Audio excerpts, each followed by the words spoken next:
오늘 강의 제목은 고백과 회개라는 제목으로 함께 은혜를 나누고자 합니다. 상담에 있어서 제일 중요한 게 있다고 한다면 회개의 마음을 여는 것입니다. 어떻게 하면 깨어짐의 역사라 그렇게 표현할 수가 있겠죠.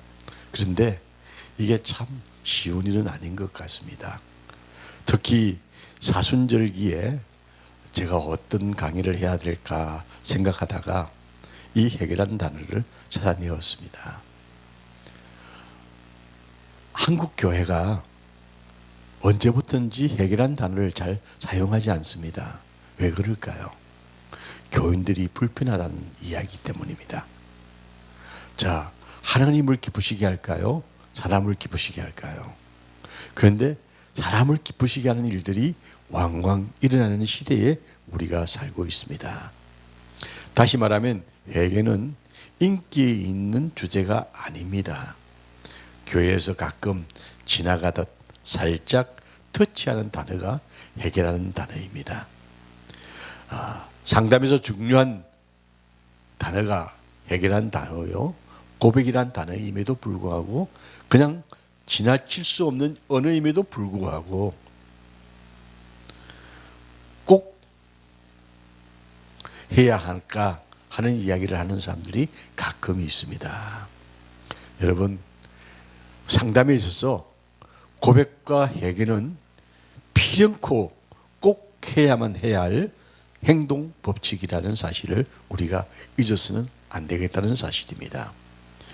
교회에서도 빼먹을 수 없는 행동 강령이라고 하지만 교회 설교에서 자주 만날 수 없는 단어가 이 회개라는 단어가 된다고 한다면 이미 교회는 죽었다 그렇게 생각할 수밖에 없습니다.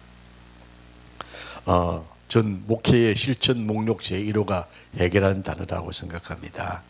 그리고 상담에 있어서도 회개를 이끌어낼 수 있는 사람이 최고의 상담자라고 전 말씀드리고 싶습니다.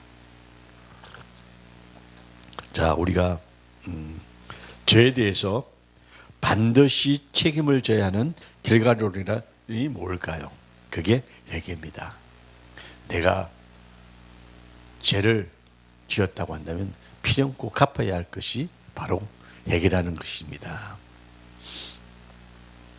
누가복음 13장 5절에 이런 말씀이 있습니다. 너희가 회개치 않으면 망하리라. 망한다고 했습니다.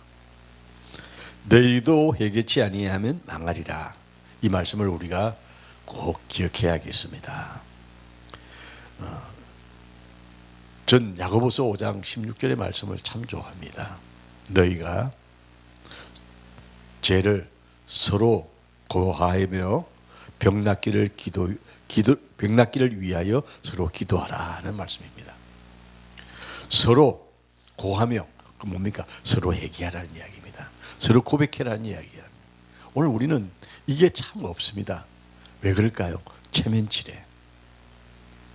이 체면치레가 우리를 망하게 하는 요소가 될 때가 참 많습니다. 적당히 지나가는 것, 이런 것들이 우리 사회 속에 굉장히 많이 사여져 있습니다. 요사이 어디 가도 사람들이 참 친절해요. 근데 실제로는 친절이 아닙니다. 립서비스라고 할까요? 이건 잘못됐다는 이야기입니다. 교회 속에서도 정말 서로 구할 수 있는 마음의 여유가 있다고 한다면 우리 교회가 하나님 앞에 영광이 될 것입니다. 상담도 마찬가지입니다.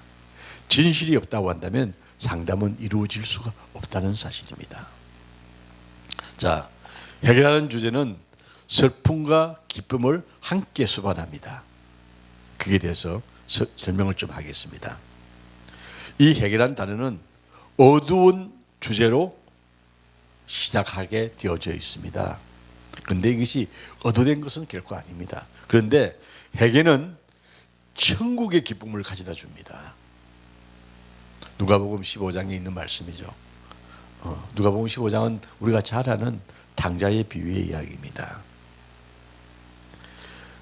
내가 너희에게 이르노니 이와 같이 죄인 하나가 회개하면 하나님의 사자들 앞에서 기쁨이 된다 그랬습니다. 그러면서 예수님이 당자의 비유의 이야기를 합니다. 돌아온 아들. 얼마나 우리가 재미있게 읽는 성경 구절입니까?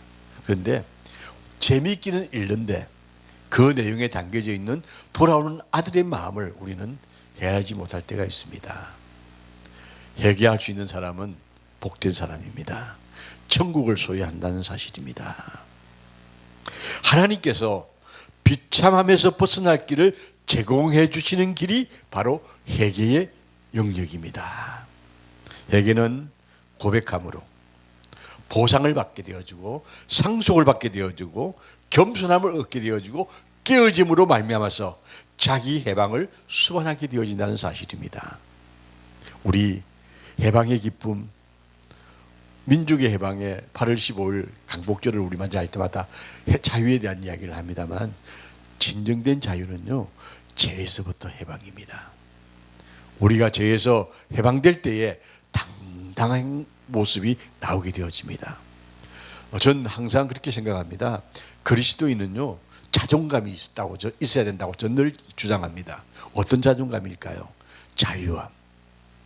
죄로부터 자유함을 입은 그리스도인의 모습은 어느 곳에 가든지 무엇을 하든지 당당할 수가 있다는 겁니다. 물론 겸손으로 사람을 대하겠죠. 그러나 당당함은 내 속에 나와 함께 하시는 하나님 아버지의 당당함이 내게 있다고 한다면 세상 어떤 것 앞에서도 굴하지 아니한다는 것입니다. 사람과 사람의 만남 속에서 우리가 굴하지 않고도 당당할 수 있는 모습, 이게 그리스도인의 모습이 아닐까 생각이 되어집니다. 상담자는 내담자 속에 있는 죄의 뿌리에 접근해야 합니다. 열매만을 다루는 것은 좋은 것이 아닙니다. 우리가 치유했다고 하는데 치유는요, 그 사람 속에 있는 죄성을 뿌리 뽑지 아니하면 치유가 되지 않습니다. 귀신론을 해보면요, 귀신을 쫓아내보면 귀신 속에 있는 그 귀신의 집을 헐지 않으면 절대로 귀신이 나가지 않습니다. 그 집을 헐어야 합니다. 다시 말하면 죄를 고백하고 그리스도를 나의 주로 영접할 수 있는 상태가 되어질 때에 우리는 올바른 그리스도인의 모습이라고 할 수가 있습니다.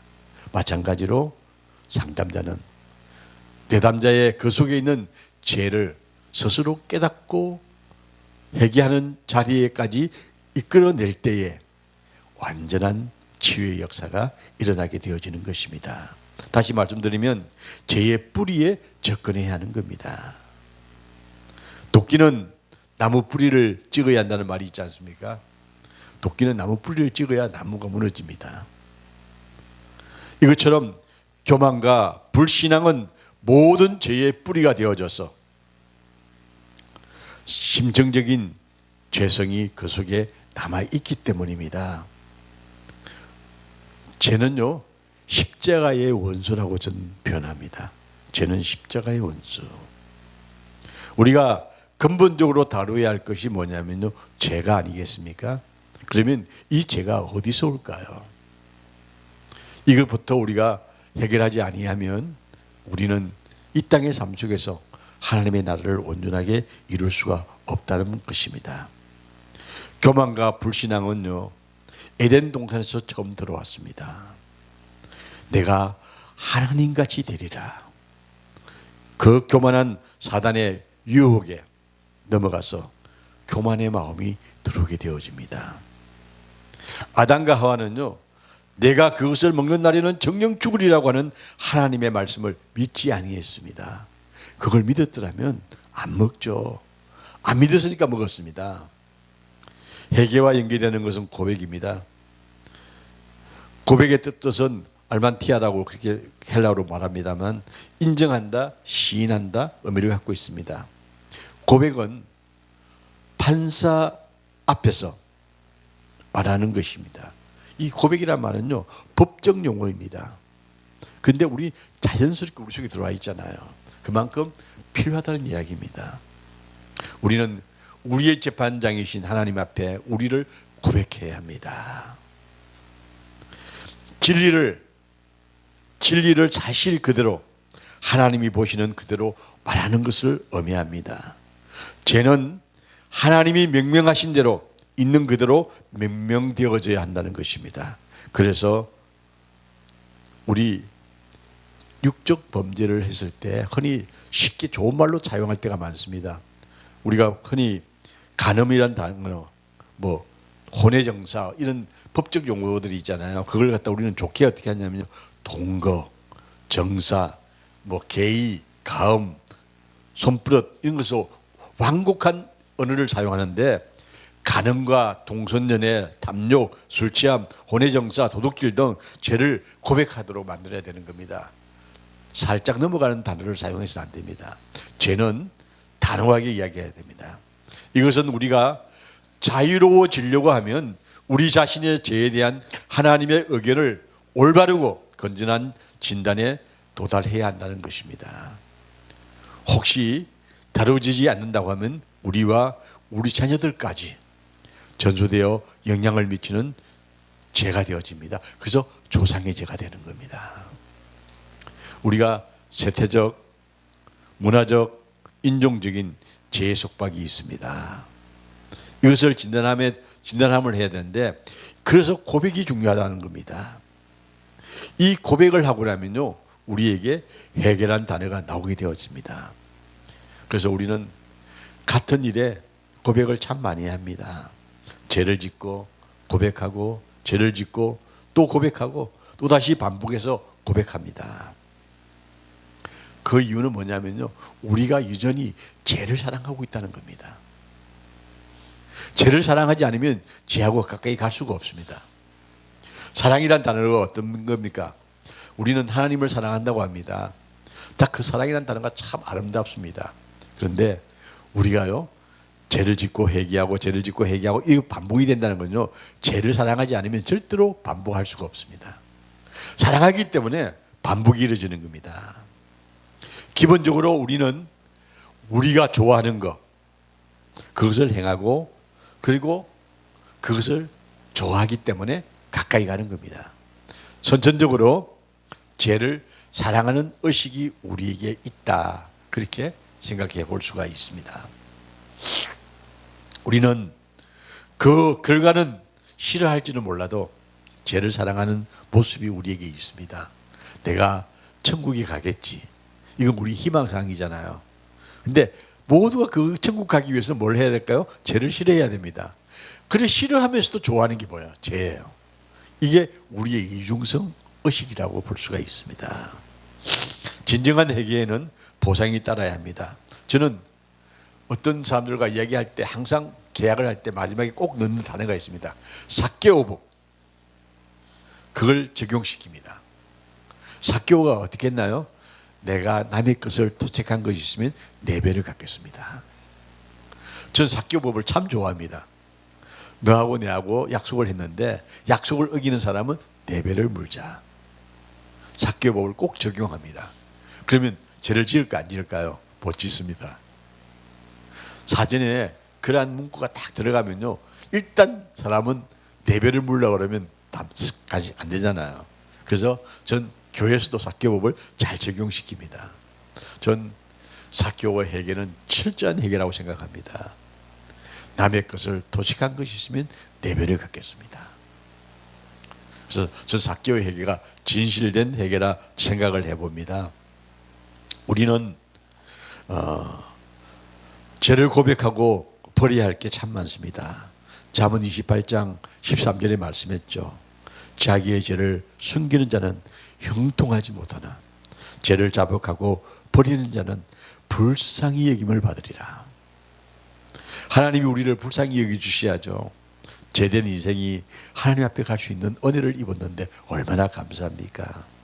상담 이야기에서 이런 단어가 나오는 게 좀 이상한 것 같이 보이지만, 상담의 기본은요, 회개하게 만드는 겁니다. 그거 없이는요, 완전한 치유가 일어나지 않습니다. 자, 회개의 열매는 뭘까요? 다니엘 4장 27절에 느부갓네살 왕에게 다니엘은 이렇게 말합니다.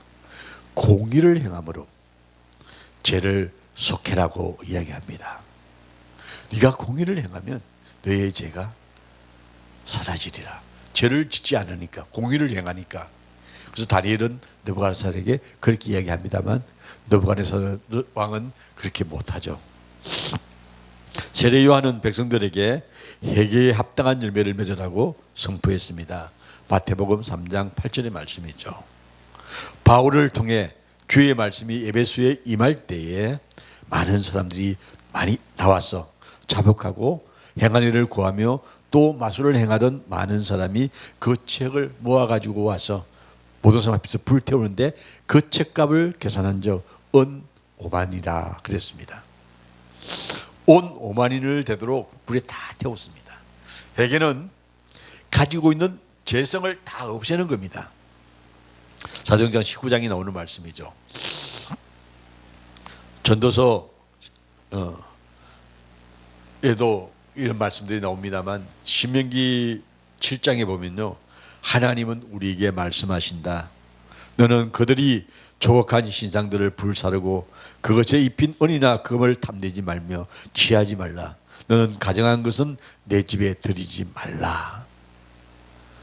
이 하나님께서는 엄격하게 죄를 갖다가 없애기 위해서 신상 우상을 만드는 거기에 입혔던 금, 은 이것도 챙기지 말라는 이야기입니다. 다 버리라는 겁니다.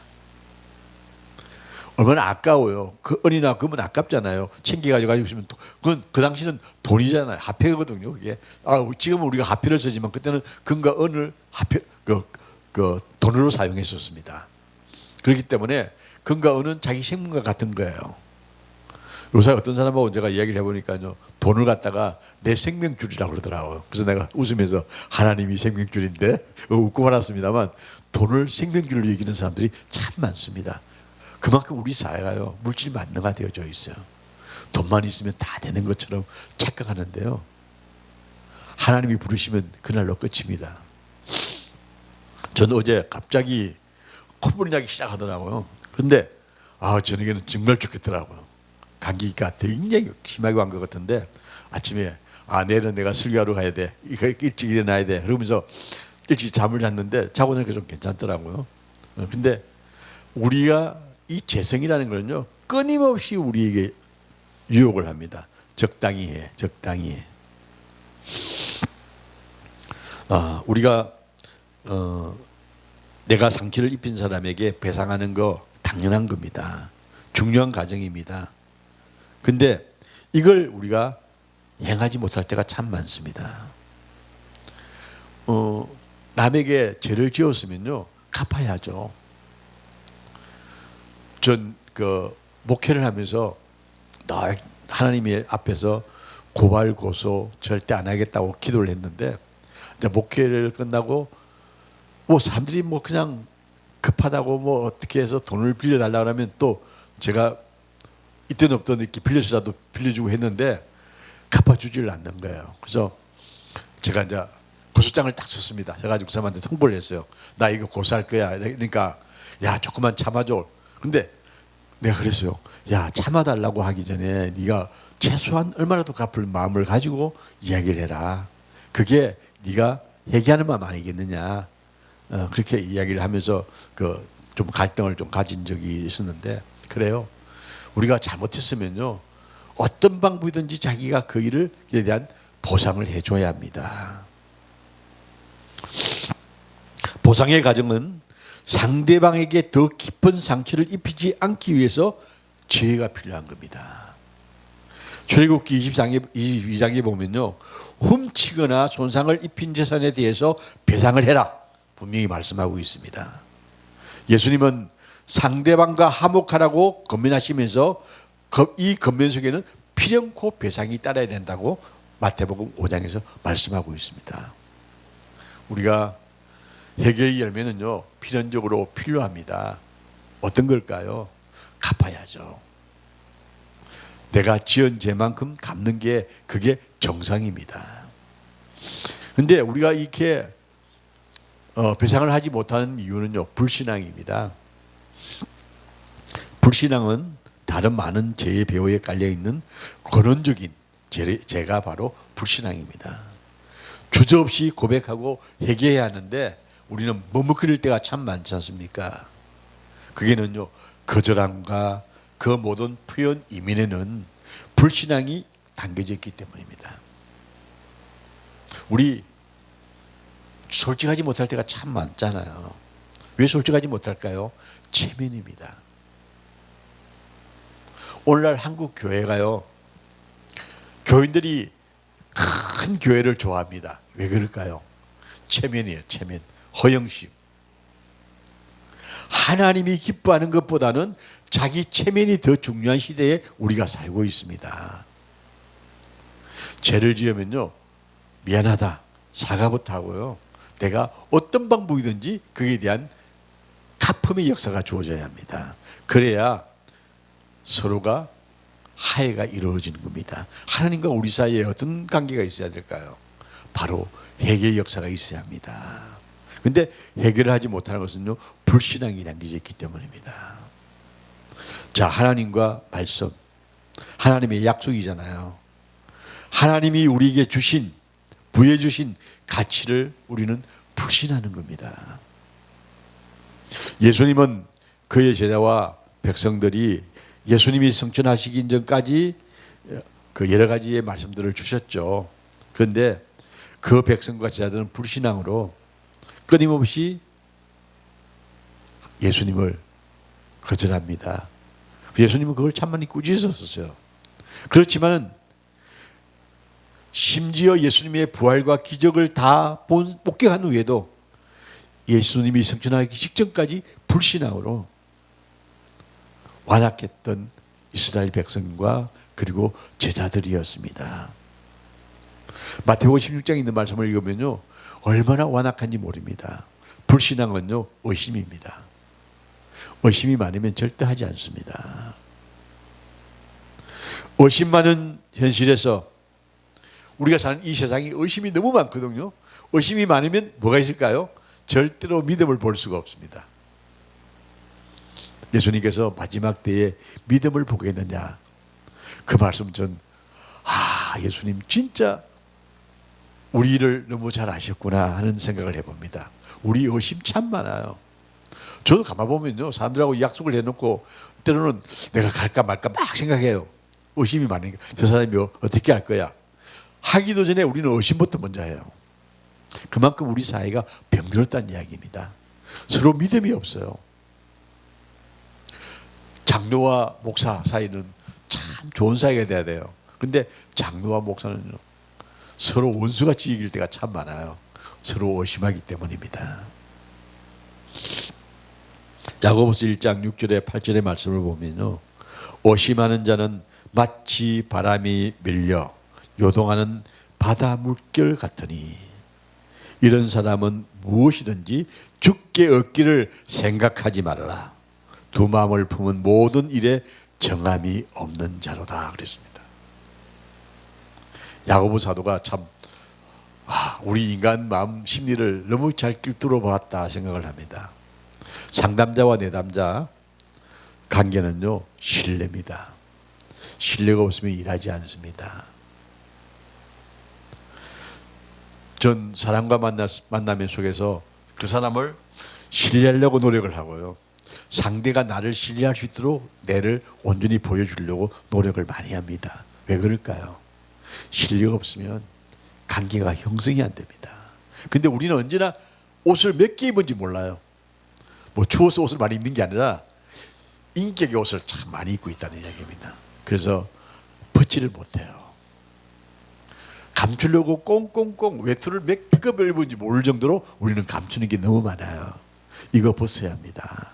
그래야 사람의 관계가 화목의 관계로 변하게 되어집니다. 이스라엘 백성들은 그들의 불신앙 때문에 약속의 영원한 땅으로 들어가지 못했습니다. 약속의 땅에 들어가지 못했습니다. 하나님은 그들을 기뻐하지 않으셨습니다. 저희가 광야에서 멸망을 받았느니라. 고린도전서 10장 5절의 말씀입니다. 히브리 기자는 우리가 믿지 아니한 악심을 품어서는 안 된다고 엄하게 경고하신 말씀이 히브리서 3장 12절의 말씀입니다. 우리 불신앙 좀 내려놓읍시다. 상담자와 내담자는 서로가 신뢰할 수 있는 어떤 아이덴티티가 나오지 않으면 절대로 관계가 회복되지 않습니다. 하나님과 우리의 사이도 불신앙이 있다고 한다면 그거 없이지 않은 한 하나님과 나와의 관계는 언제나 철길처럼 양쪽을 달려갈 수밖에 없습니다. 우리는 함께 가야 합니다. 주님의 손을 꼭 붙잡고 갈 수 있는 우리가 되기 위해서는요, 우리 속에 있는 불신앙을 깨는 훈련이 필요합니다. 상담자는 바로 이런 내담자에게 불신앙을 가질 수 있는 의심의 마음이 없도록 신뢰를 심을 수 있는 자세가 있어야 한다는 이야기입니다. 그리고 우리가 해결을 못하는 것은 교만의 마음 때문입니다. 교만은 또 다른 근원적인 죄라고 할 수가 있습니다. 반드시 고백하고 회개해야 하는데 그걸 막는 건 교만입니다. 모든 악의 뿌리는, 죄의 뿌리는 교만입니다. 사단이 타락하게 만드는 것이죠. 이사야에 있는 말씀이죠. 계명성이여 내가 내 마음에 이르기를 내가 하늘에 올라 나의 보좌를 높이리라 지극히 높은 자와 비기리라 하였도다. 이사야 14장에 있는 말씀이죠. 바로 사단은요, 하나님과 같이 되고 싶은 게 사단의 마음이었습니다. 우리 혹시 하나님 같이 되고 싶은 마음 없습니까? 이단들은요, 마지막에 꼭 자기가 하나님이라고 그래요. 자기가 예수님이라고 그래요. 자기가 뭐 감난나무라. 그러니까 이단은요, 꼭 자기가 예수님처럼 되고 하나님같이 되려고 하는 게 이단이에요. 제가 얼마 전에 하나님의 교회 사람들하고 좀 만났어요. 근데 신앙이 참 좋아요. 좋은데 그들이 믿는 교주라고 그렇게 표현하지 뭐 교회를 세운 자 뭐 이렇게 뭐 이야기하는데 그 사람들은 전부 다 내가 하나님이라는 이야기를 다 했거든요.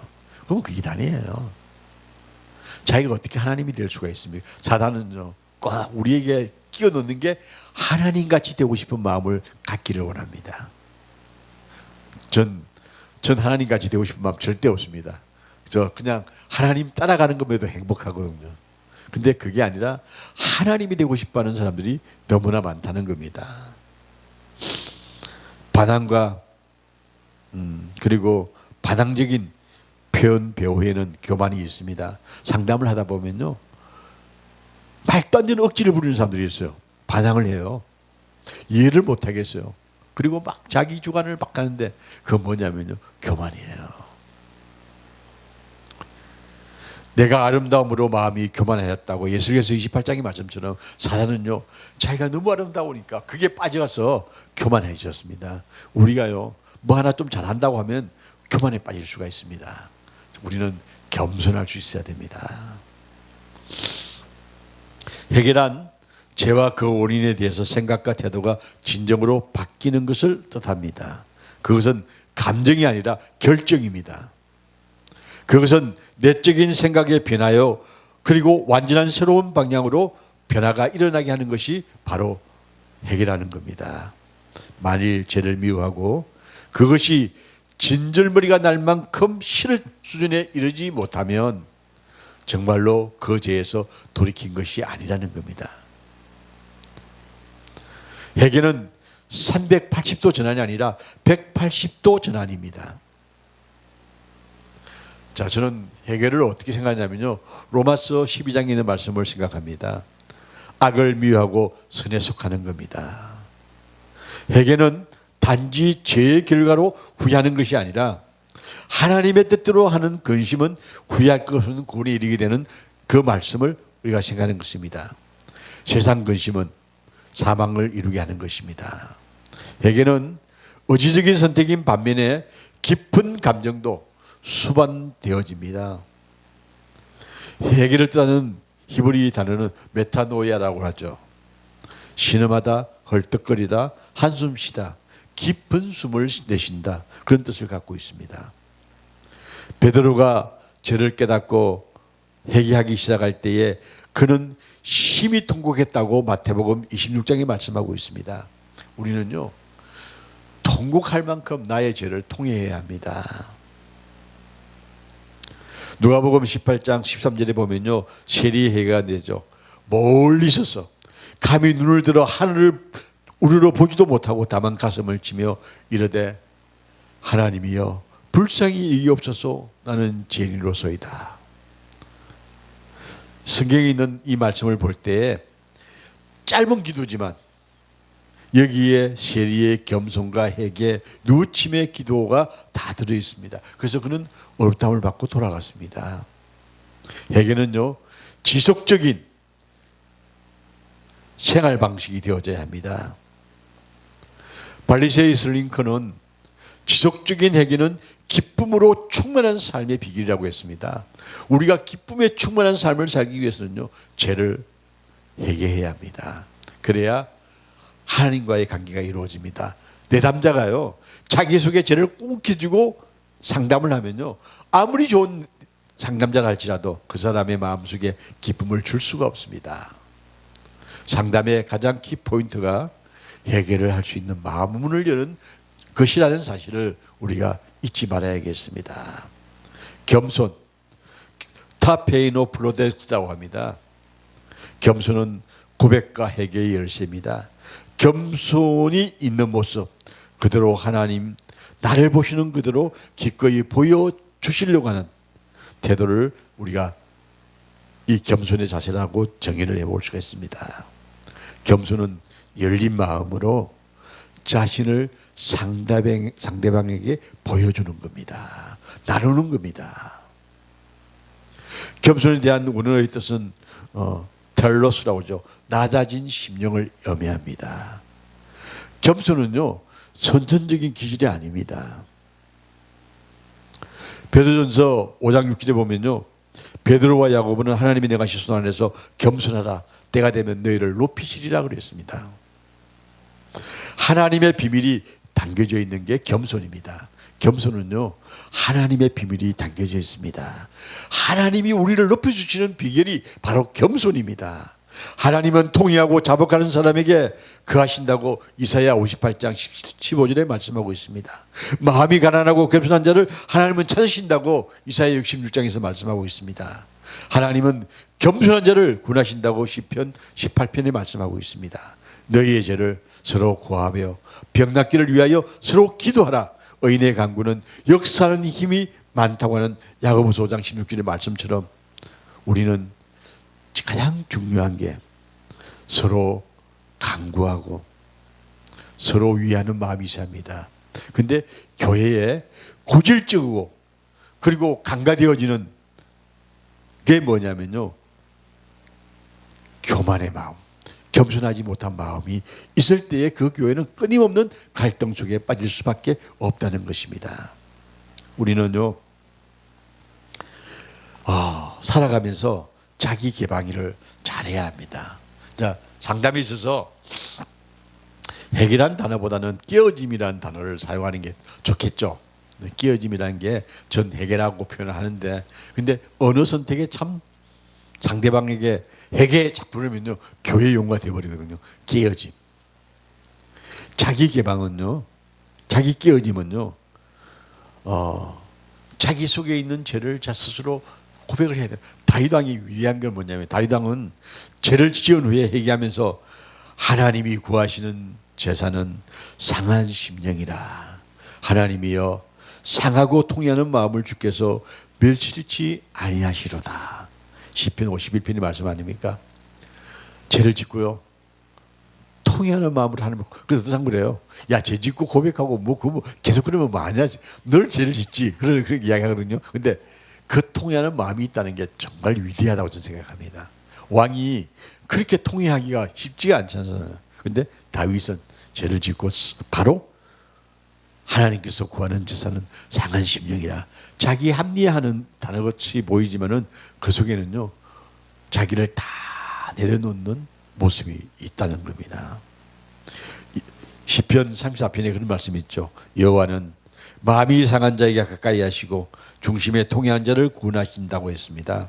깨어짐은 하나님이 주시는 확신에 대한 겸손이며 하나님께서 역사하시며 동시에 나의 일이라는 겁니다. 내가 깨어져야 합니다.